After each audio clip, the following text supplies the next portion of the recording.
ప్రజాభవన్ వద్ద యువకుడు హల్చల్ చేశాడు. తన సమస్యను పరిష్కరించాలని హంగామా చేశాడు. ప్రజాభవన్లోకి వెళ్తున్న మంత్రి సీతక్క కారుకు అడ్డుపడి నానాయాగి చేశాడు. యువకుడు మల్లాపూర్కు చెందిన మోహన్ సిరిమలగా గుర్తించారు. సీతక్క కారును ఆపి ఆ యువకుడి సమస్యను అడిగి తెలుసుకున్నారు.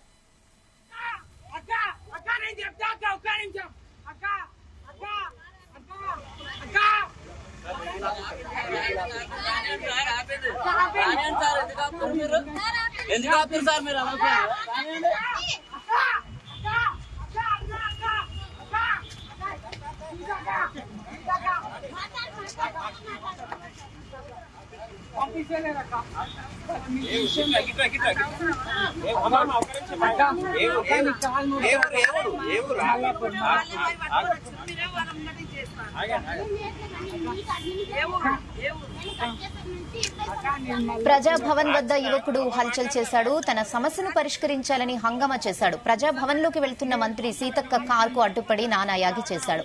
యువకుడు మల్లాపూర్కు చెందిన మోహన్ సిరిమలగా గుర్తించారు. సీతక్క కారును ఆపి ఆ యువకుడి సమస్య గురించి అడిగి తెలుసుకున్నారు. ఇదే విషయంపై మరిన్ని అప్డేట్స్ మా ప్రతినిధి సతీష్ అందిస్తారు. సతీష్, ఆ యువకుడి డీటెయిల్స్ ఏమైనా తెలిసాయా? ఏంటి అప్డేట్స్?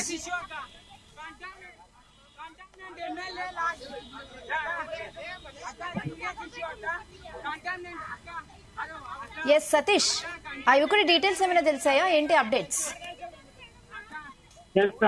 ప్రజాభవన్ వద్ద ఒక యువకుడు హల్చల్ చేశాడు. మధ్యాహ్నం 12 గంటల సమయంలో ఈ ఘటన చోటు చేసుకుంది. అయితే ఈ రోజు రంగారం కావడంతో ఇటు ప్రజాభవన్ లో ప్రజా సమస్యల మీద దరఖాస్తులు స్వీకరించేందుకు ఆహ్వానిస్తారు. కూడా ప్రజా సమస్యలపై డాక్టర్ బాబురావు పూలే సంబంధించి ప్రజాభవన్ లో ప్రజా సమస్యలపై కూడా దరఖాస్తు స్వీకరిస్తారు. అయితే ఈ రోజు మంత్రి సీతక్క కూడా ప్రజా సమస్యల మీద దరఖాస్తు కూడా స్వీకరిస్తారు. వీళ్ళైతే ఒక్కసారిగా ఒక వ్యక్తి యువకుడు మల్లాపూర్ మోహన్ తిరుమలగా గుర్తించారు. ఆ వ్యక్తి స్థానిక మంత్రి సీతక్క వెహికల్కి అడ్డమొచ్చారు. అడ్డమొచ్చి తమ సమస్యను పరిష్కరించాల్సిందిగా ఆయన డిమాండ్ చేయడం జరిగింది. అయితే అక్కడ ఉన్నటువంటి సెక్యూరిటీ సిబ్బంది కూడా ఇతను అడ్డుకున్నారు. అడ్డుకోవడంతో అక్కడ కొద్దిసేపు ఆ యువకుడు హల్చల్ చేయడం జరిగింది. అయితే తన సమస్యను పరిష్కరించాలని కూడా వాళ్ళు ఆ వ్యక్తి కూడా మంత్రి సీతక్క కూడా మొదలుపెడుతున్నారు. అయితే అక్కడ ఉన్నటువంటి సెక్యూరిటీ సిబ్బంది పోలీసులంతా కూడా ఆయనను నిర్వహించే ప్రయత్నం చేశారు. అడ్డుకొని అతన్ని కొంచెం సన్యాయం చేసే పరిస్థితి చేశారు. అయితే అతను మాత్రం తన సమస్యను పరిష్కరించాలి అనేది కూడా నానా హంగామా చేశాడు.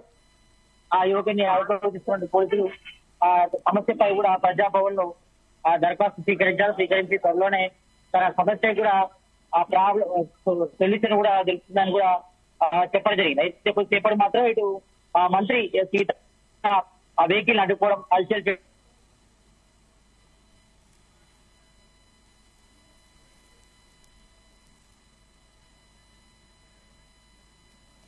ఎస్ సతీష్, అన్మ్యూట్ చేయండి, మీ వాయిస్ రావట్లేదు.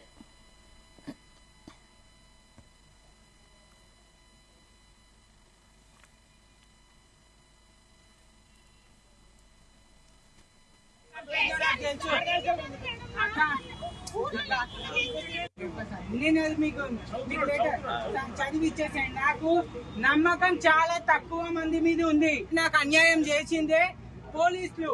నాకు సీఎం సార్ కావాలి. సీఎం సార్ తోటే మాట్లాడాలి. ఏడికి పోయేది లేదు. ప్రజాభవన్ ఇచ్చిపెట్టి పోయేది లేదు. ఇక్కడనే మాట్లాడతా. ఏమున్నా కానీ ఇడనే చూసుకుంటా. సీఎం సార్ రావాలి, నేను కలవాలి. నా సమస్య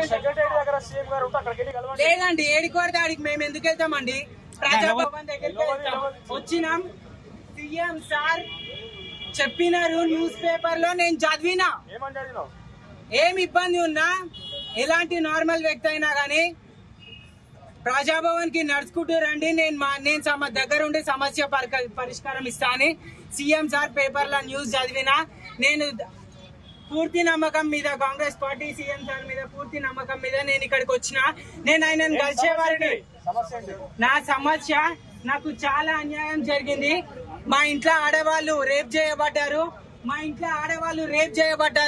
మా ఇంటి మగవాళ్ళు, మా ఫ్రెండ్స్ అందరూ చావబడినారు, చచ్చిపోయినారు. మా ఫ్రెండ్స్ అందరు చచ్చిపోయినారు. దానికి పోలీసులే కారణం. నేను సీఎం సార్ తో మాట్లాడి నాకు న్యాయం జరిగే వరకు నేను చదవద్దు. తర్వాత కూడా నేను చేస్తాను, నాకు నమ్మకం ఉంది. తర్వాత నేను చచ్చిన పని ఏం కాదు. నేను మల్లాపూర్ నుంచి వచ్చిన, మల్లాపూర్ నుంచి వచ్చిన. మీరు మల్లాపూర్ ప్రజలందరి దగ్గరికి వెళ్ళి పర్సనల్ గా ఒక్కొక్కరు ఏం జరిగింది అని కనుక్కుంటే మీకు తప్పకుండా దానికి ఆ కంప్లైంట్స్ అని మీ ముంగలు ఉంటాయని నేను చెప్తున్నా. పూర్తి ఆధారాలు, సాక్ష్యాలు, విట్నెస్ లతో సహా కీసరా పోలీస్ స్టేషన్ పీపుల్ చేయబట్టి అన్యాయం జరిగింది. సిఐ వెంకటయ్య, ఎస్ఐ మధు చేయబట్టి నాకు అన్యాయం జరిగింది. వాళ్ళ బావ, సిఐ వాళ్ళ బావ, ఆయన పేరు తెలియదు, ఆయన చేయబట్టి నాకు అన్యాయం జరిగింది. నన్ను జైలుకి పంపించినారు, నాకు ఫ్యామిలీ ప్లానింగ్ చేపించినారు. నాకు మ్యారేజ్ కాలేదు, నాకు ఫ్యామిలీ ప్లానింగ్ చేపించినారు.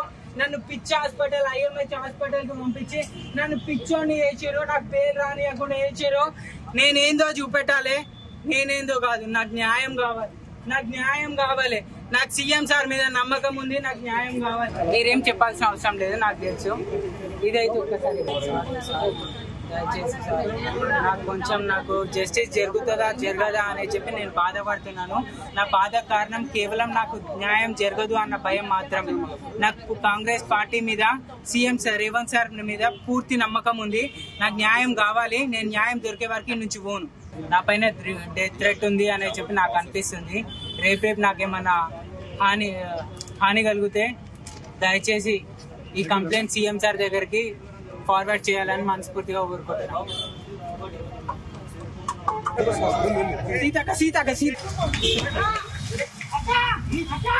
సతీష్ చెప్పండి.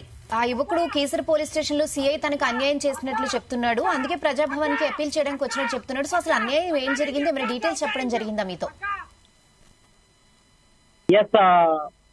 ప్రజాభవన్ వద్ద ఒక యువకుడు అల్సెట్ చేశారు. అయితే మధ్యాహ్నం 12:30 సమయంలో సంఘటన చోటు చేసుకుంది. అయితే తమ సమస్యలు పరిష్కరించాలని కూడా ఆ యువకుడు చెప్పడం జరిగింది. అయితే ప్రజాభవన్ లోకి అప్పుడే వెళ్తున్నటువంటి ఆ మంత్రి సీతక్క కారు కూడా అతను అడ్డుకోపడి నానాయాగి చేశారు. అయితే యువకుడు కూడా మల్లాపూర్ చెందినటువంటి మోహన్ తిరుమలగా గుర్తించారు. అయితే సీతక్క కారు ఆపి మరి ఆ యువకుడి సమస్యను అడిగి తెలుసుకున్నారు. అయితే గత కొంతకాలంగా ఒక సిఐ తనను ఇబ్బంది పడుతున్నాను కూడా మంత్రి సీతక్క దృష్టి కూడా తీసుకెళ్లారు. అయితే దీనిపై త్వరలోనే విచారణ చేసి చర్యలు తీసుకుంటామని కూడా అయితే మనం చూసాం. గత కొంతకాలం కూడా ఇటు ప్రజాభవన్ అంటే తెలంగాణ కాంగ్రెస్ గవర్నమెంట్ ఏర్పడిన తర్వాత ప్రజా సమస్యలే ఎజెండాగా అక్కడ వారి బాధలు చెప్పుకోవడానికి కూడా ప్రజాభవన్ లో ప్రజా దర్బార్ నిర్వహిస్తున్నారు. ప్రతి మంగళవారం, అదేవిధంగా శుక్రవారం కూడా నిర్వహిస్తున్నారు. కాబట్టి ఈ రోజు కూడా ప్రజా దర్బార్ కూడా పెద్ద ఎత్తున కూడా పబ్లిక్ వచ్చారు. అయితే ఒక యువకుడు మాత్రం మధ్యాహ్నం 12:30 సమయంలో రావడంతో అక్కడ కొంచెం అల్చల్ చోటు చేసుకున్నారని చెప్పవచ్చు. అయితే గత కొంతకాలంగా ఒక వ్యక్తి తనను ఇబ్బంది పడుతున్నారని సమస్యను పరిష్కరించాలని కూడా ఆయన నానాయాగి చేశారు. అక్కడ ఉన్నటువంటి సెక్యూరిటీ సిబ్బంది కూడా అతను అడుగు కూడా ప్రయత్నం చేశారు. అయితే అప్పుడే ఆ మంత్రి సీతక్క కూడా లోపలికి ప్రజాభవన్లోకి తన నివాసంలోకి వెళ్తున్నారు. అదే టైంలో ఆయన అడగడంతో ఆ మంత్రి సీతక్క కూడా అక్కడే ఆ కారు నిలిపేసి అతని సమస్యను అడిగి తెలుసుకొని దీనికి సంబంధించి కూడా నోటెడ్ చేస్తున్నాము, అతని సమస్యను కూడా పరిష్కరిస్తారని కూడా సీతక్క హామీ ఇవ్వడం జరిగింది. దీంతో అతను కూడా అక్కడి నుంచి వెళ్ళిపోవడం జరిగింది. Okay Satish, thanks for the updates. Seethakka